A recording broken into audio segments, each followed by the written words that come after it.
Bonjour à toutes et à tous, nous espérons que vous allez tous très bien, parents comme enfants. De notre côté, tout va bien, nous sommes heureux de vous retrouver pour une nouvelle vidéo qui traitera aujourd'hui de l'écriture à destination des élèves de grande section ou des classes supérieures. Dans cette vidéo, nous allons essayer de vous montrer comment nous apprenons à écrire aux enfants, en tout cas dans notre classe, et surtout comment nous leur apprenons à écrire les lettres cursives, plus communément appelées les lettres en attaché. C'est un apprentissage qui demande du temps, mais avec de l'application, avec de l'entraînement, on peut y arriver. D'ailleurs, Papouf a voulu s'y atteler pendant le confinement. Comme vous pouvez le voir, le résultat est plutôt satisfaisant, voire très concluant. Alors j'espère que cette vidéo sera également profitable à vos enfants. Allez, suivez le guide. Avant de s'atteler à l'apprentissage de l'écriture des lettres à proprement parler, laissez-moi vous présenter le support que j'utiliserai tout au long de la séance. Il s'agit de la feuille que j'utilise également en classe avec mes élèves et sur laquelle figurent 4 lignes de couleur, chacune servant de repère afin de respecter la hauteur des différentes lettres en cursive, appelées aussi lettres en attaché, au moment de les écrire. La ligne rouge, aussi appelée ligne du sol, est celle sur laquelle viendra se poser la quasi-totalité des lettres. La ligne verte, elle, est la ligne de l'herbe et viendra limiter en hauteur les lettres les plus basses. Quant à la ligne bleue, celle du ciel, elle sera la ligne que devront atteindre les lettres les plus hautes, celle à boucle montante. Enfin, la ligne marron, que nous appelons la ligne de terre, est celle jusqu'à laquelle s'enfoncent les lettres descendantes.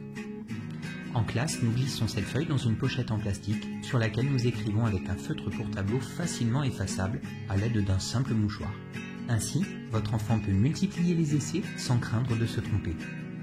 Avant de commencer à faire écrire votre enfant, veillez également à ce qu'il soit bien installé, suffisamment rapproché de son espace de travail et qu'il tienne correctement l'outil avec lequel vous le ferez écrire. La position de la feuille face à lui jouera aussi un rôle important. Ainsi, pour un enfant droitier, on penchera légèrement la feuille vers la gauche afin de faciliter le placement de sa main sous la ligne rouge et éviter trop de tension dans son poignet.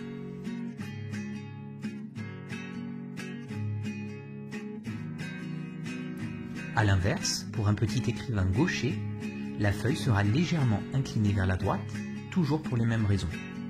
Une fois la main placée sous la ligne du sol, les risques de cacher, de frotter, voire même d'effacer ce qui vient d'être écrit seront bien moindres. Il faut également savoir que l'écriture des lettres en cursive répond à un ductus, autrement dit un ensemble de règles à respecter pour écrire au mieux chacune de ces lettres de manière normée. Cependant, ce ductus n'a rien d'universel. Il peut notamment varier d'une école à l'autre en fonction des choix de l'équipe enseignante. En ce qui me concerne, pour cette vidéo, je me suis basé sur différents documents spécialisés et notamment sur celui intitulé « L'écriture à l'école maternelle, la forme des lettres » publié par le ministère de l'Éducation nationale en septembre 2015 que vous pourrez consulter sur Internet. Après cette petite introduction, nous allons pouvoir passer aux choses sérieuses, à savoir le geste d'écriture de chaque lettre. Une petite remarque toutefois, comme vous le remarquerez dans la suite de la vidéo, les lettres ne sont pas présentées dans l'ordre alphabétique, mais regroupées par famille. Celles des lettres à base ronde, celles des lettres comportant des boucles, celles des lettres à pont, et ainsi de suite. Le passage d'une famille de lettres à une autre vous sera indiqué. Toutefois, si vous souhaitez retrouver plus rapidement une lettre en particulier, vous pourrez retrouver l'ordre que j'ai retenu lettre par lettre dans la description de la vidéo. À présent, commençons. Les lettres à base ronde. La lettre C. La lettre C consiste en une courbe tracée dans le sens inverse des aiguilles d'une montre, comme si vous souhaitiez en faire le tour du cadran du chiffre 1 jusqu'au chiffre 5. Pour débuter le C, le crayon sera donc placé légèrement sous la ligne de l'herbe avant d'aller la toucher en remontant. On le fera ensuite descendre afin que le C repose bien sur la ligne du sol. Ce mouvement effectué lors de l'écriture du C servira de base à toutes les autres lettres à base ronde. Pour toutes ces lettres, on veillera à ce que cet élément courbe soit bien coincé entre la ligne d'herbe et la ligne du sol. La lettre A. Comme pour la lettre C, le tracé du A commence légèrement sous la ligne de l'herbe. Cette lettre se compose de 2 éléments réalisés d'un seul tenant sans lever le crayon. Un cercle réalisé dans le sens inverse des aiguilles d'une montre est basé sur la lettre C qu'on aurait refermée et une canne venant se poser en virage sur la ligne du sol. L'élément courbe, servant à tracer la lettre C, sera donc cette fois refermé en rejoignant le point de départ qui, une fois atteint, servira de nouveau point de départ pour le tracé de la canne. Pour résumer, on veillera à ce que la lettre A soit bien coincée entre la ligne de l'herbe et la ligne du sol et à ce que la canne vienne bien se poser en virage sur la ligne du sol pour pouvoir y attacher une autre lettre si besoin. La lettre D. La lettre D ressemble beaucoup à la lettre A, avec une base ronde et une canne venant se poser sur la ligne du sol. Toutefois, une fois le rond refermé, le crayon poursuivra son mouvement vers le haut afin de tracer une barre qu'on repassera en descendant pour obtenir une canne plus longue. Cette canne, de taille moyenne, atteindra un point situé à mi-chemin entre la ligne du ciel et la ligne de l'herbe. Le cercle, lui, ne dépassera toujours pas la ligne de l'herbe et la canne viendra encore une fois se poser en virage pour pouvoir attacher une lettre à droite du dé si besoin. On privilégiera à nouveau une réalisation de ce tracé d'un seul tenant sans lever le crayon.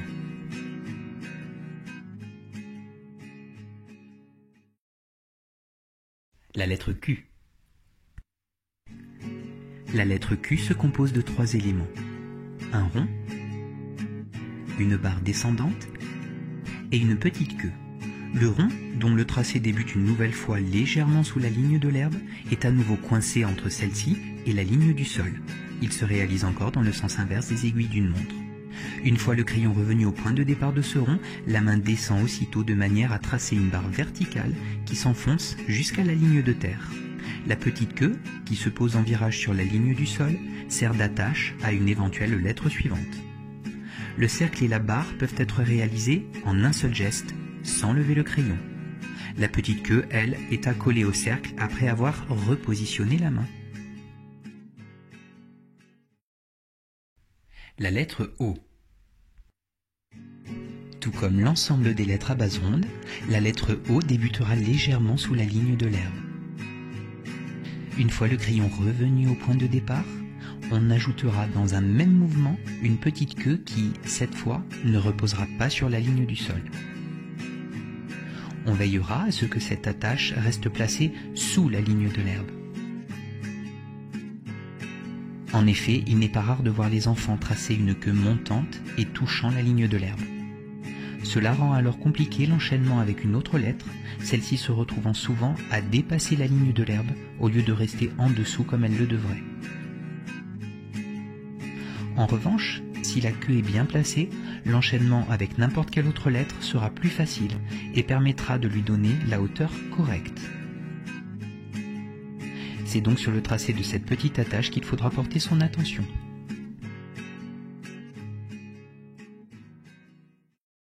Les lettres à pont. La lettre N. La lettre N se compose de 2 ponts montants jusqu'à la ligne de l'herbe. Au moment de l'écrire, il n'est pas rare de voir les enfants tracer les 2 ponts séparément. Pour plus de fluidité dans le geste, pourtant, on évitera cette méthode. On privilégiera plutôt un tracé d'un seul tenant où les 2 ponts s'enchaînent. Toutefois, il faudra veiller à ce que les 2 ponts soient bien collés pour éviter une déformation de la lettre N. Ainsi, le premier pont atteindra la ligne de l'herbe avant que sa jambe ne vienne se poser sur le sol. On repassera alors sur cette jambe pour débuter le deuxième pont qui, lui, viendra se poser en virage sur la ligne du sol afin de rendre possible l'attache d'une nouvelle lettre.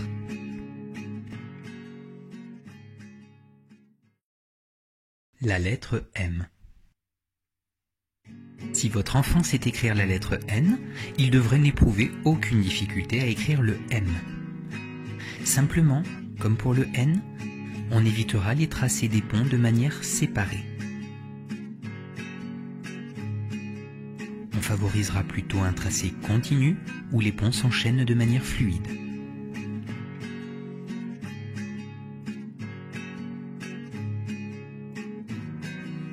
Là encore, attention, le risque de déformation du M par écartement des ponts reste possible.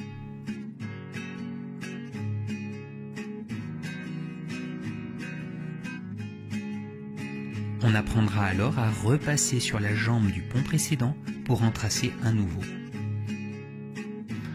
Une fois les 3 ponts formés, le dernier pont sera posé en virage sur la ligne du sol afin de pouvoir enchaîner avec une nouvelle lettre. La lettre V. La lettre V se compose de 3 éléments. Une petite attache montante allant toucher la ligne de l'herbe, un pont à l'envers venant se poser sur la ligne du sol avant de remonter et une petite queue similaire à celle de la lettre O. Ces 3 éléments seront tracés en un seul mouvement. Au moment d'enchaîner le pont avec la queue, on évitera la création d'une boucle qui, à terme, pourrait prendre trop de place et rendre la lettre illisible.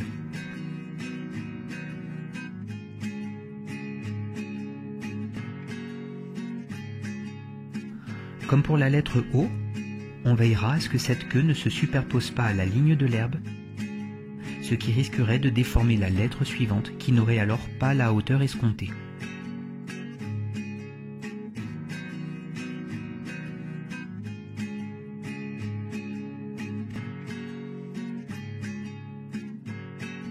À la place, on tracera la queue légèrement sous la ligne de l'herbe pour laisser de la place à une éventuelle petite lettre qui viendrait s'y attacher, tout en respectant sa hauteur.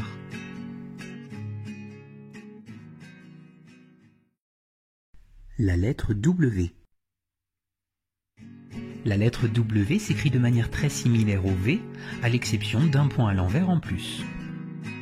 Le premier pont se terminera par une jambe allant toucher la ligne de l'herbe, tandis que le deuxième repassera sur cette jambe avant d'être prolongé par une petite queue, tout comme le V. Là encore, on évitera que l'enchaînement du pont et de la queue ne conduise à la création d'une boucle.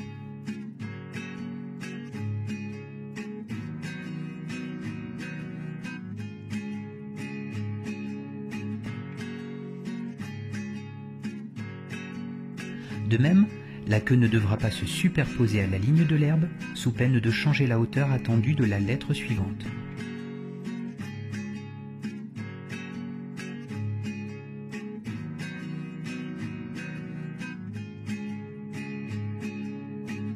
On s'appliquera donc à terminer le W par une queue placée légèrement sous la ligne de l'herbe, afin de pouvoir mieux l'enchaîner avec une petite lettre, tout en respectant la hauteur de cette dernière.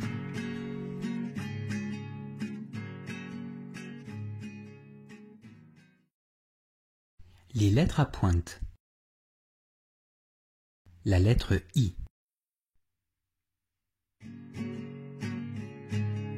Le I monte de la ligne du sol vers la ligne de l'herbe où, en la touchant, il forme une pointe avant de redescendre vers la ligne du sol où il se pose en formant un virage. Il est chapeauté d'un point situé au-dessus de la pointe, sans pour autant la toucher, ce point étant placé légèrement au-dessus de la ligne de l'herbe.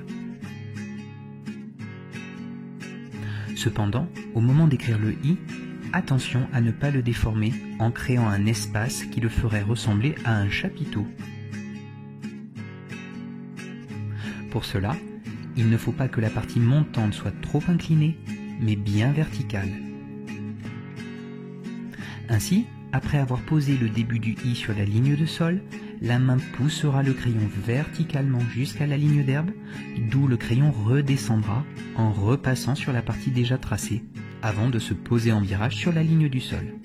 Les parties montantes et descendantes sont donc bien rapprochées, l'espace ainsi formé à leur base est très réduit. La lettre U.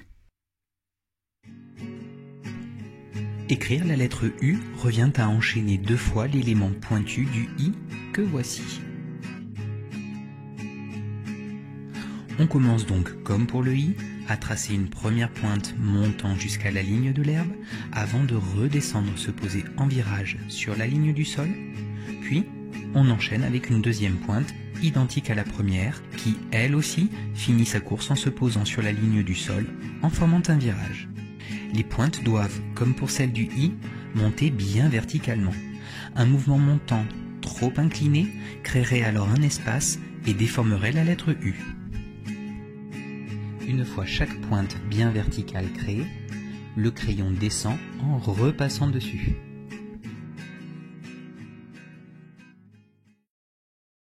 La lettre T. La lettre T se compose de deux éléments. Une pointe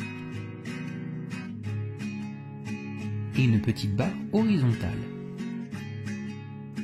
Le mouvement permettant de tracer la pointe est identique à celui utilisé pour le I, mais la pointe ira cette fois plus haut.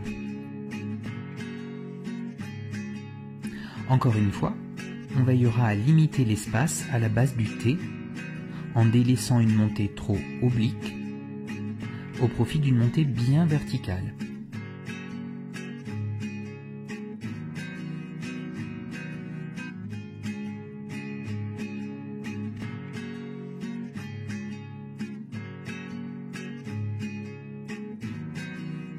La pointe du T atteint un point situé à mi-chemin entre la ligne du ciel et celle de l'herbe, comme pour la lettre D. Ce sont d'ailleurs les deux seules lettres à s'arrêter à cette hauteur.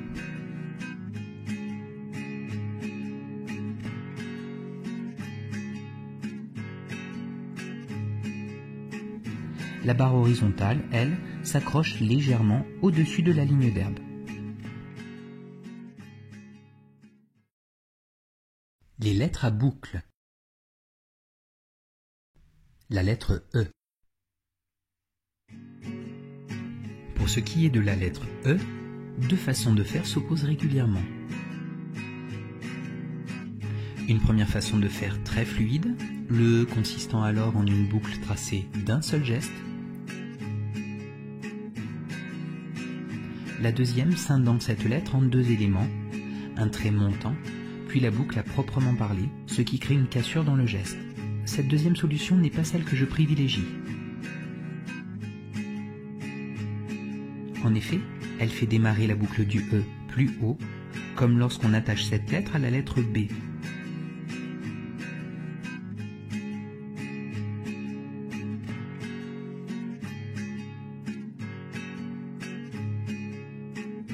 Cependant, même si cette cassure apporte un certain rythme au geste d'écriture, je préfère la fluidité et la rapidité de la première variante.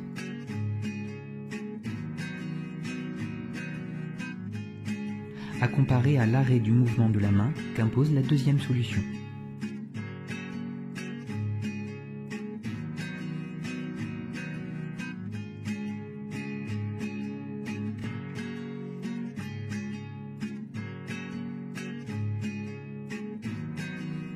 De plus, la cassure peut chez certains enfants induire un décalage de la boucle qui conduit alors à l'apparition d'une pointe disgracieuse.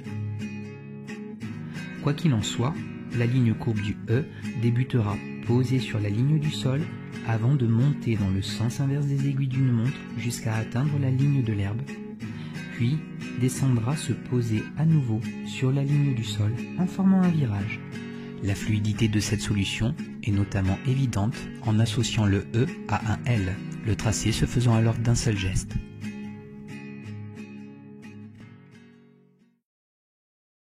La lettre L. Le geste d'écriture du L ressemble beaucoup à celui du E, à ceci près que cette boucle montante s'avère bien plus haute, allant jusqu'à atteindre la ligne du ciel. À noter que le L servira de base à l'écriture de toutes les autres lettres à boucle montante, tels que le B, le H, le K ou encore le F. Toutefois, le geste pour écrire le L n'est pas aussi simple qu'il y paraît.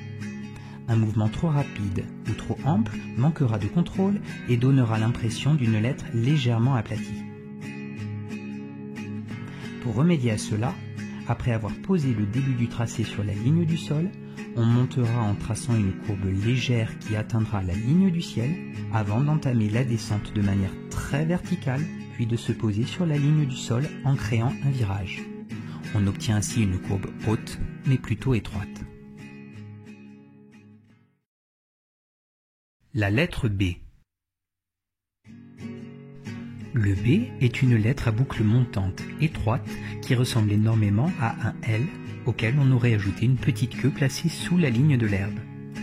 À ce sujet, on veillera à ce que le point de départ de la queue, ici, ne se transforme pas en grosse boucle comme dans les deux exemples suivants, ce qui pourrait déformer la lettre B et amener à la confondre avec un L suivi d'un E.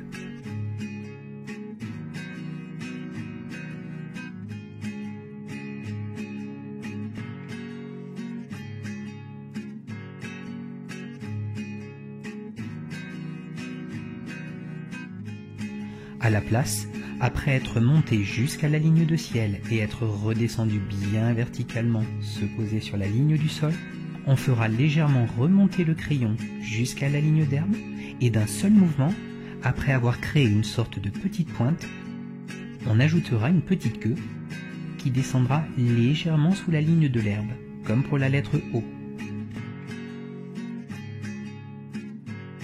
Le fait de positionner cette attache un peu plus bas permet alors d'associer au B des lettres basses, tout en s'assurant qu'elles conserveront une hauteur correcte sans dépasser la ligne d'herbe, comme c'est le cas ici avec un I ou un E.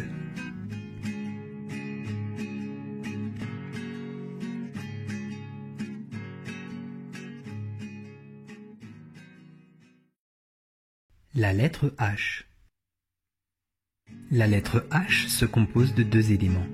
Une boucle montante très similaire à celle du L qu'on aurait cependant posée en pointe sur la ligne du sol et un pont à l'endroit qui atteindra la ligne d'herbe avant de se poser sur la ligne du sol en formant un virage.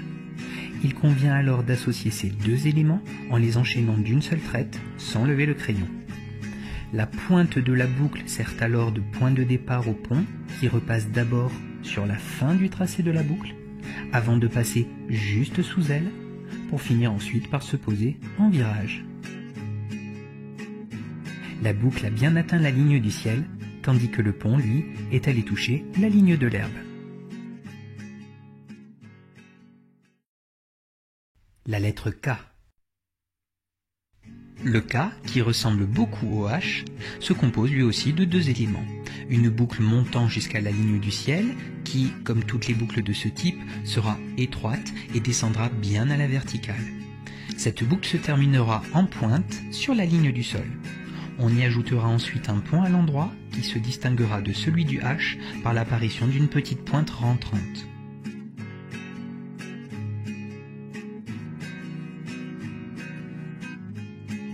On veillera à enchaîner ces deux éléments sans lever le crayon.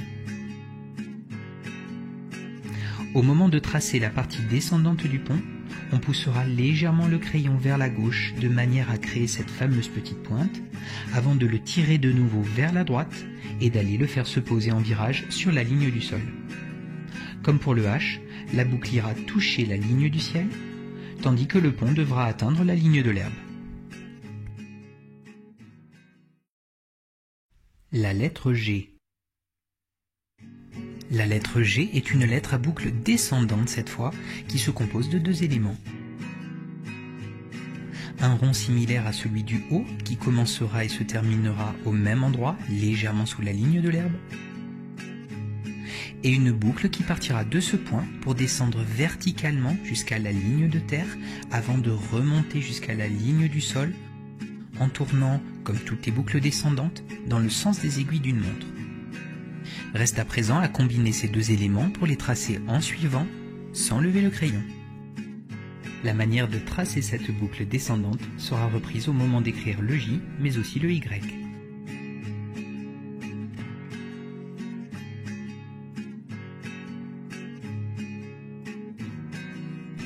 La boucle descendante s'est bien enfoncée jusqu'à la ligne de terre.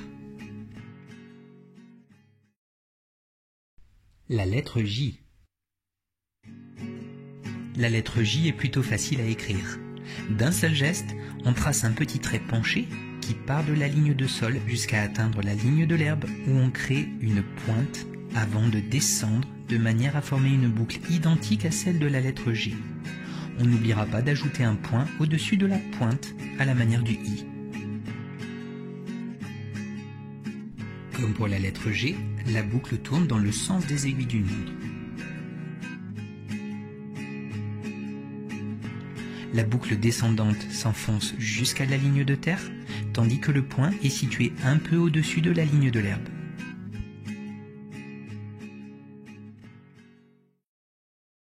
La lettre Y. Pour écrire la lettre Y, deux versions s'opposent fréquemment. La première se base sur la lettre U, tandis que la seconde s'inspire de la lettre V. Celle se basant sur la lettre U comporte deux pointes montant bien verticalement jusqu'à la ligne de l'herbe. Une fois la deuxième pointe tracée, on descend verticalement de manière à former une boucle descendante, comme celle du G ou du J. Comme d'habitude, cette boucle descendante s'enfoncera jusqu'à la ligne de terre. La deuxième version, elle, commence comme la lettre V. Une attache montante allant se poser contre la ligne de l'herbe avant de redescendre de manière à former un pont à l'envers. Cependant, et contrairement au V, une fois revenu à la ligne de l'herbe, on ajoutera alors une boucle descendante, identique encore une fois à celle du G ou du J. C'est finalement la façon de les amorcer qui différencie ces deux versions. Mais malgré leurs différences, toutes deux se valent. À vous de choisir. La lettre F. La lettre F est la plus grande de toutes les lettres en cursive puisqu'elle ira aussi bien toucher la ligne du ciel que la ligne de terre. Pour l'écrire, on commencera par tracer une boucle montante à la manière de celle du L. Toutefois, au moment d'approcher la ligne du sol, on prolongera le mouvement de descente verticale de façon à enchaîner avec une boucle descendante qui ira se poser sur la ligne de terre avant de venir se fermer contre la partie déjà tracée au niveau de la ligne de sol. Depuis ce point, on ajoutera alors une petite queue qui servira d'attache à une éventuelle lettre suivante. On veillera au moment d'enchaîner les deux boucles à garder un tracé aussi vertical que possible. Attention toutefois, au moment d'amorcer la boucle descendante, il n'est pas rare de voir des enfants tracer cette dernière dans le mauvais sens, ayant peut-être gardé en tête les boucles des autres lettres descendantes telles que le G, le J ou le Y. Pour rappel, la boucle montante du F tournera donc dans le sens inverse des aiguilles d'une montre, tandis que la boucle descendante tournera, elle, dans le sens des aiguilles d'une montre. On n'oubliera pas, une fois les deux boucles tracées, d'ajouter la petite queue. Les lettres à gestes combinés. La lettre P. La lettre P se compose de trois éléments. Un petit trait d'appui penché allant de la ligne de sol jusqu'à la ligne de l'herbe, une barre verticale descendant de la ligne de l'herbe jusqu'à la ligne de terre, et un pont à l'endroit qui vient s'accrocher à la barre verticale légèrement sous la ligne de l'herbe et qui se trouve coincé entre la ligne d'herbe et la ligne du sol où il se pose en formant un virage. Les deux premiers éléments se forment d'un seul trait sans lever le crayon, tandis que le pont se fera dans un deuxième temps.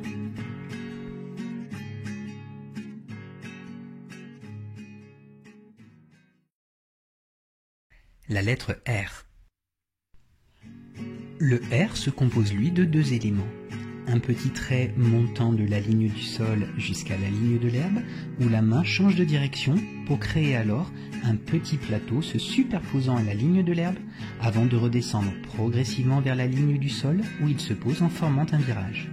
Ces deux éléments devront être réalisés d'un seul geste, le changement de direction prenant alors la forme d'une petite pointe. En revanche, attention, on veillera à ce que ce changement de direction de la main, où se rejoignent les deux éléments, ne prenne pas la forme d'une grosse boucle qui aurait alors tendance à écraser la lettre et à la rendre difficilement lisible.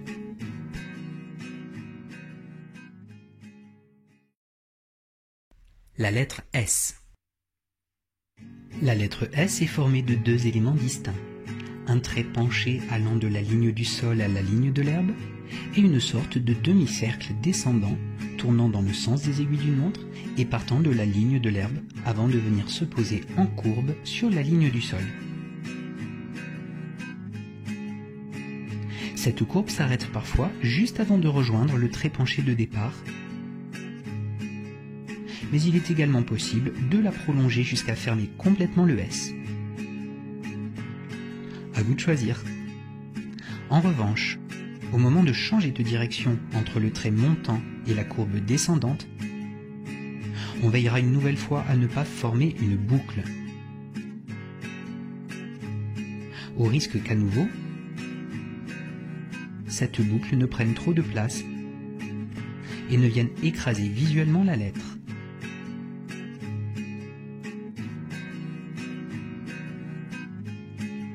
On privilégiera donc la version à pointe.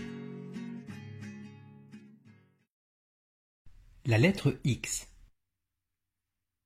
La lettre X se compose de deux demi-cercles accolés, coincés entre la ligne de l'herbe et la ligne du sol, mais tournant dans des sens opposés.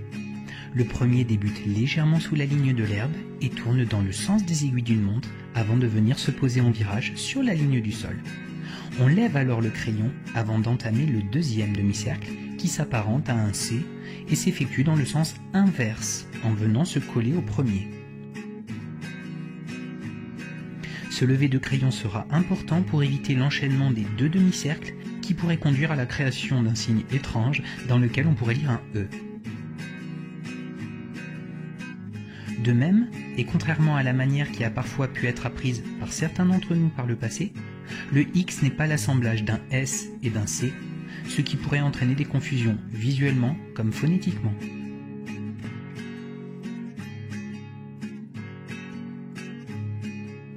On s'efforcera donc de bien décomposer le geste et de faire apparaître deux demi-cercles.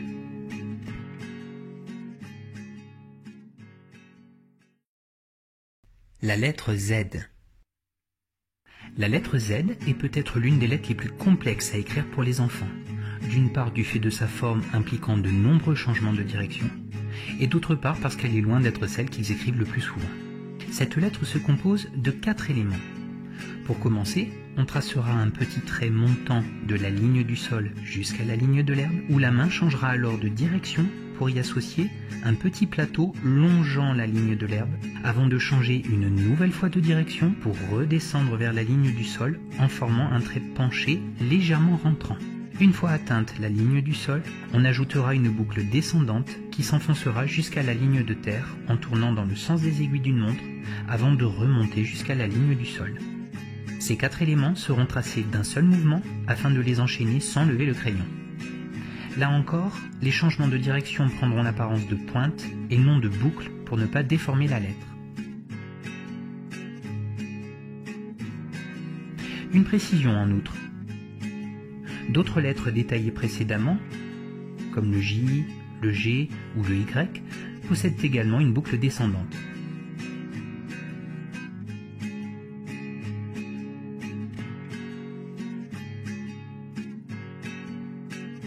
Toutefois, dans ces 3 cas, la boucle descend de manière verticale, ce qui ne sera pas le cas pour le Z. Pour bien marquer la boucle, la main la débutera en tirant légèrement le crayon vers la droite avant d'amorcer la descente.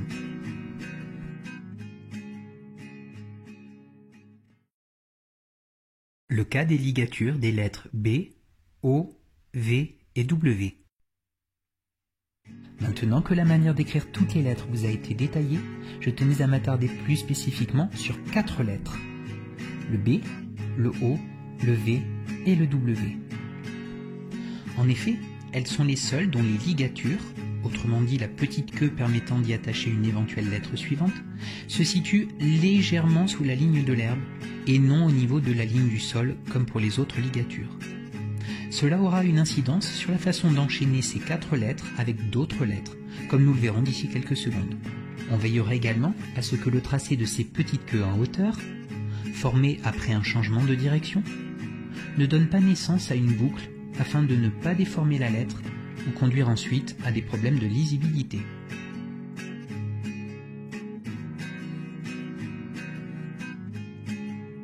Alors, pourquoi autant d'insistance à bien placer ces ligatures légèrement sous la ligne de l'herbe, en effectuant un léger mouvement descendant au moment de les tracer?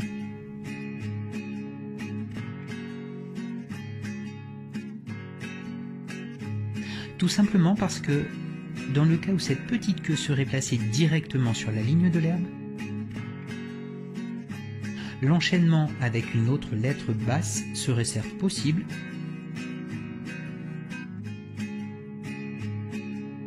mais un tel enchaînement conduirait à la déformation de la deuxième lettre, sa hauteur ne pouvant alors plus être respectée.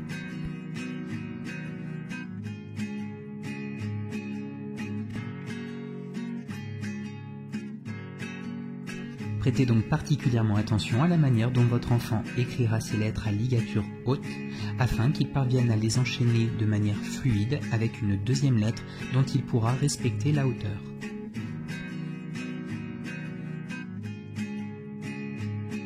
Ces 4 lettres pourront également lui poser problème puisqu'elles obligent à débuter la lettre suivante depuis un point plus élevé que la ligne du sol, d'où elles ont pourtant l'habitude de démarrer. Incitez donc votre enfant à s'entraîner régulièrement à enchaîner le B, le O, le V et le W avec d'autres lettres, plutôt que de les écrire toujours seuls. Fluidité et rapidité de l'écriture. L'écriture en lettres cursives est plus communément appelée écriture en attaché. Cela se comprend d'autant mieux lorsqu'on sait que l'un des objectifs de cette écriture est d'apprendre à écrire de manière la plus fluide et rapide possible, en ne levant le crayon que lorsque cela est vraiment nécessaire, la plupart des lettres pouvant s'attacher d'un seul et même mouvement. Un lever de crayon introduit en effet une cassure dans le geste et peut faire perdre du temps.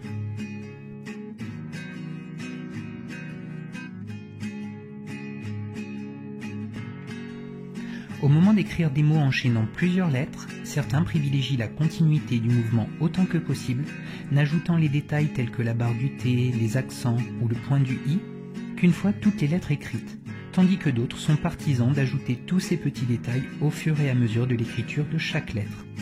Chaque solution a ses avantages et ses inconvénients.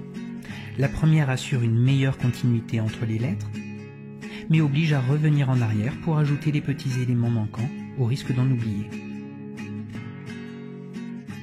La deuxième, elle, évite cet écueil, mais hache l'écriture du mot en obligeant à lever le crayon à chaque nouveau détail à ajouter et conduit parfois à moins d'harmonie dans la jonction des différentes lettres.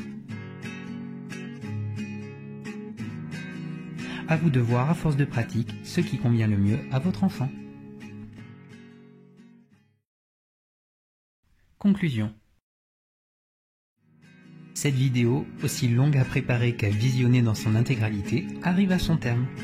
Quoi qu'il en soit, j'espère qu'elle aura pu vous être utile pour accompagner au mieux votre enfant dans l'apprentissage de l'écriture des lettres en cursive. Dans tous les cas, n'oubliez pas que, comme pour les adultes, c'est à force de répétition qu'on apprend. N'hésitez donc pas à laisser votre enfant s'entraîner le plus régulièrement possible. À bientôt!